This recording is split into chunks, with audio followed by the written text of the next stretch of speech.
Ghosts hijacked live television. Here's the proof the cameras kept. Millions witnessed 5 broadcasts where the impossible marched onto the screen in real time and dared skeptics to explain it away.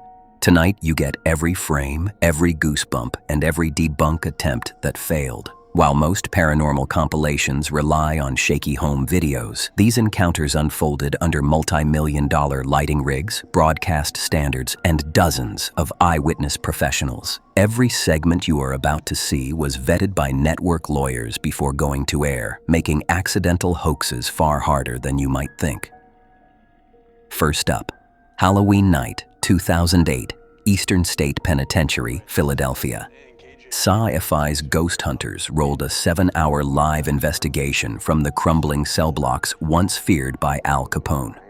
Built in 1829, Eastern State pioneered the radical Pennsylvania system of solitary confinement, driving many prisoners to madness in absolute silence and darkness. Some visitors still report disembodied whispers and the clang of unseen cell doors echoing through dusty hallways. At 1:13 a.m., the prison feed shows a solid black silhouette darting across an empty corridor straight toward the handheld camera. No visible headlamp, no reflective tape, no crew badge, just a human-shaped void moving faster than any flashlight trick. Viewers melted chat rooms, crashed the network site, and jammed phone lines begging for a replay. Producers complied, looping the shot while technicians inspected every pane of glass and every puddle that could create rebound. The production crew placed stationary cameras at intersecting angles specifically to rule out crew shadows, yet the figure appears only on the roving shot, never on the fixed feeds.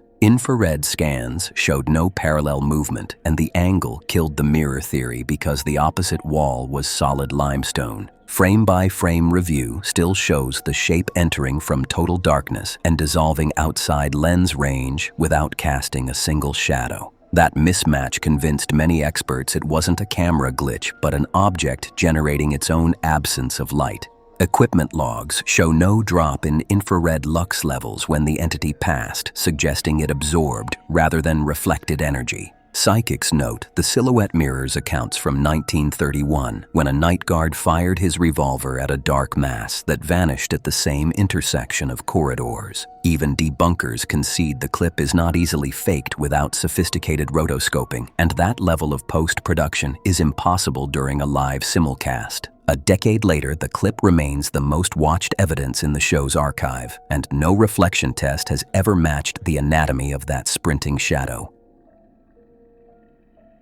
Next stop, Pendle Hill, Lancashire, broadcast live on the United Kingdom series Most Haunted during Halloween 2004. Pendle is infamous for 17th century witch trials where 10 villagers were executed for sorcery. The hillside is Britain's Salem. Historians still cite the Pendle case as one of England's most notorious witch hunts, sparked by political paranoia and local grudges rather than evidence. The condemned, including accused matriarch Elizabeth Southerns, known as Old Demdike, were marched in chains to Lancaster Castle and hanged before crowds of spectators. Most Haunted's decision to broadcast from the hill on October 31st tapped directly into 4 centuries of psychic fear. Near midnight, host Yvette Fielding and her crew filmed inside a derelict farmhouse when a pale figure drifted behind them, crossing the hallway in full view of 3 cameras. The apparition measured head, shoulders, and cloak, yet produced no heat signature on the adjacent thermal lens before disappearing into a stone wall. Thousands watching on satellite phoned the network's emergency line within minutes, and Ofcom later logged a record volume of frightened complaints for a paranormal broadcast. Skeptics returned in daylight to replicate the shot with crew members, but lighting tests proved a living person would cast orange torch spill. The clip shows none.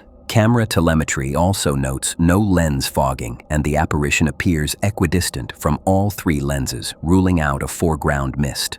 For believers, the most chilling moment is the frame where the figure turns its head. No facial features, only blank luminance, as though light itself shaped the memory of a person. Local legends insist a coven still meets every 31st beneath a twisted elm, and the show's audio captured faint chanting, matching 16th century dialect during the white figure's appearance. Pendle's reputation primed believers, yet even hardened critics admit the white form never touches the floor. News is supposed to be safe, right? Think again. During a lunchtime ITN report on a London high street, viewers caught a jet-black silhouette gliding behind the correspondent, partially translucent and, crucially, throwing zero shadow on the pavement. The report aired in August 2009, covering a bank holiday travel survey. Presenter Keir Simmons continued speaking oblivious while the figure skimmed by, a detail that deepens the unease because nearby pedestrians react to nothing. No production assistant wore black that day, and security cameras across the street failed to show any pedestrian matching the shape or timing. Digital forensics teams attempted to map reflections from passing buses, yet traffic camera logs confirm no vehicle passed the intersection during the 10-second window. A frame analysis by independent editors found no blur trail typical of motion interpolation, indicating the object was truly present in the original 25 frames per second. In 2015, a university class recreated the broadcast with green screen overlays and lighting gels, demonstrating how difficult it would be to blend a ghost layer seamlessly into compressed, live-to-air video. Their conclusion was simple. Either someone cracked perfect real-time compositing or something tangible walked through the shot. The newsroom released the raw feed to calm the uproar, but 14 years later, the debate rages whether the Wanderer is a camera artifact or something that simply did not reflect light. Polls split almost evenly, stunning for a country famous for healthy skepticism. Anecdotally, photographers who freeze-framed the silhouette claim its stride length would require a 6'8" human, yet the doorway it passes through is under 6'2", adding another geometric puzzle to the case. Love real-time chills? Smash subscribe right now so you never miss the next live scare. It costs nothing and keeps our investigation lights on. Join the hunt today. Together, we explore. Back to our countdown. BBC Two scheduled a harmless Inside No. 9 Halloween special in 2018, but the broadcast quickly spiraled into televised nightmare fuel. Titled Deadline, the episode began with deliberate technical glitches. Audio dropped. Having a few problems at the moment with the sound for this live edition of Inside No. 9. Cameras tilted, then eerie childlike voices bled through reverse speech layers. Well, as you can see, we are continuing to have difficulties with Inside No. 9 tonight. Is someone there?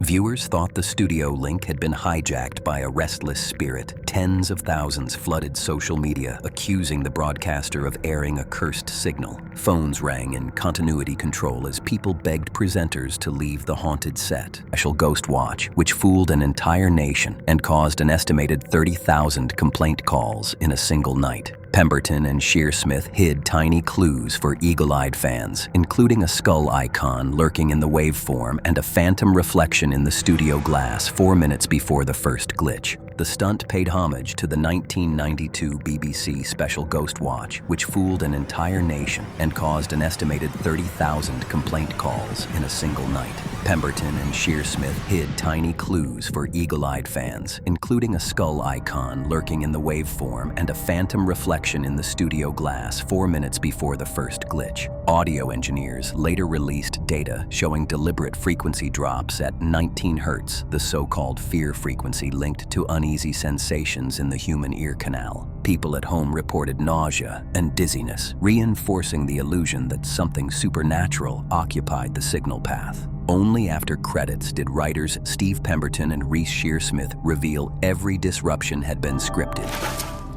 Just to say, no continuity announcers were harmed in the making of this program.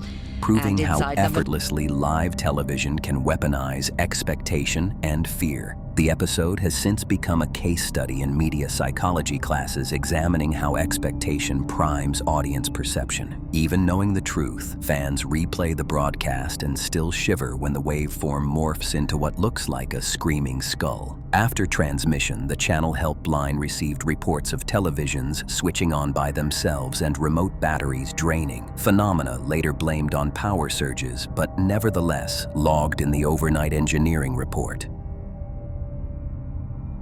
Finally, the story that shook Nevada and the wider world just last year. April 30th, 2023, Las Vegas police dashcams record a bright green fireball streaking overhead at 11:50. Astronomers later confirmed the fireball was a meteor roughly 4 feet across entering the atmosphere at 27,000 miles per hour, yet that does not explain humanoid visitors minutes later. Within minutes, a family 2 miles away dials 911 claiming something landed in their backyard, and 2 8-foot beings are now staring at them with large, shiny eyes.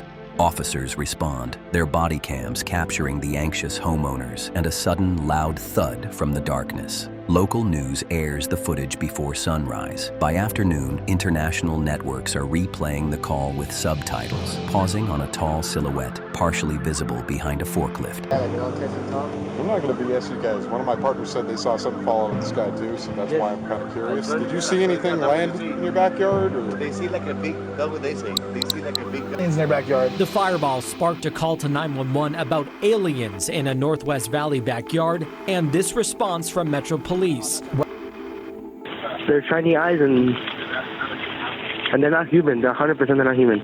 Investigators later suggest the figures may be using adaptive camouflage because pixel analysis shows subtle distortion around leg contours rather than solid edges. Critics note the security camera image is grainy, but independent analysts found consistent limb proportions across 3 separate frames, arguing against simple pixel noise. The family involved has declined media payments, citing fear of ridicule, strengthening police belief that the report was not fabricated for publicity. Even NASA requested access to the unedited footage, stating in a conference call that studying potential alien contact scenarios helps refine communication protocols. For desert residents already wary of secret bases like Area 51, the midnight commotion revived decades of whispered lore about crash retrieval teams. Police install additional cameras, and according to official statements, the tapes remain under independent peer review as of today. Whether pranksters, prank-proof aliens, or a portal misfire, the incident reminds us that live lenses do not blink, and they certainly do not dream.